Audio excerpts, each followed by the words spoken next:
I'm Aiden Hamilton. And I'm Jessica Arp, and this is your Soddy Daisy Weekly News. For your school announcements this week, we have received news that Soddy Daisy High School is being recognized by the U.S. World News Report as a top 10% school in the state of Tennessee.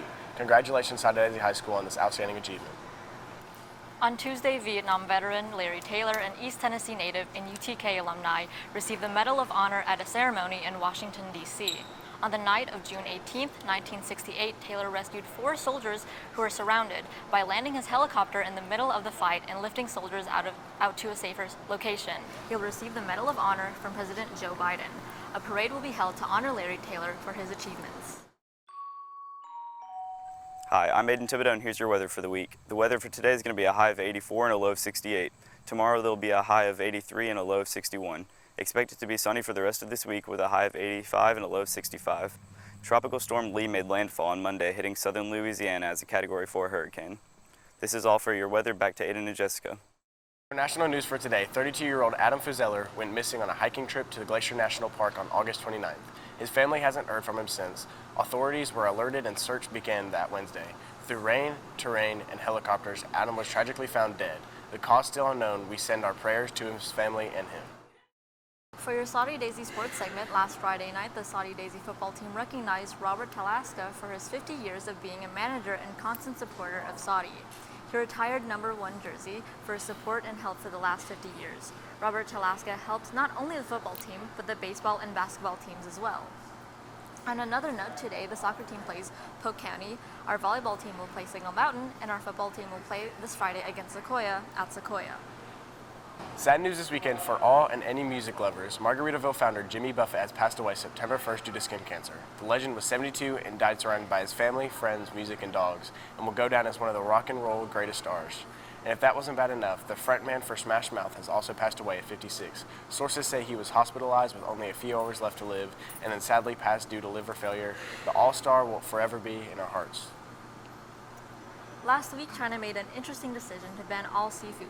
They did this after Japan released treated water into the ocean near them. Here's Ivan Watson from CNN with more.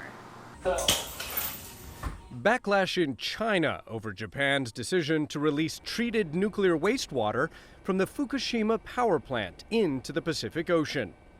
The Chinese government banning all Japanese seafood imports to prevent the risk of radioactive contamination and to protect the health of Chinese consumers. Fears over Fukushima prompting panic buying of salt in several cities until authorities reassured the public China consumes mined salt more than sea salt. Ripple effects also felt here at a Japanese food court in Beijing. I told my daughter that we should go and eat some seafood now while it's still safe, and let's not eat it anymore afterwards. Nothing from the ocean is edible from now on. Fears echoed by her daughter. Of course, first seafood will be affected, but other crops and food will also be affected later on. It's only a matter of time. The nuclear controversy potentially crippling business for this sushi chef. Some customers are disgusted by this news. They no longer want to eat Japanese food, he says. His once busy restaurant now largely empty. After the pandemic, our business this year has not recovered yet. And now with this news from Japan, our business is worse, he says. Some scientists argue these fears are unfounded. The International Atomic Energy Agency says Japan's plan to release wastewater is in line with IAEA standards.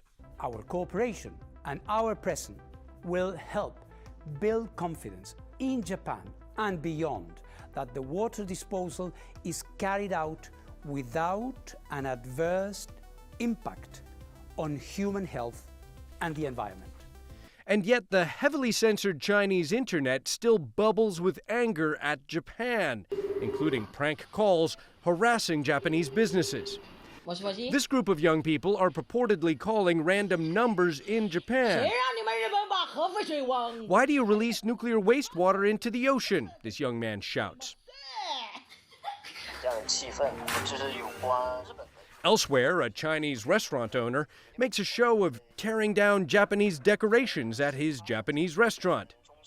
The Chinese government is tolerating these displays of anger at Japan, tacitly encouraging nationalist fervor, even if it results in empty restaurants at a time when China is increasingly suffering from economic uncertainty.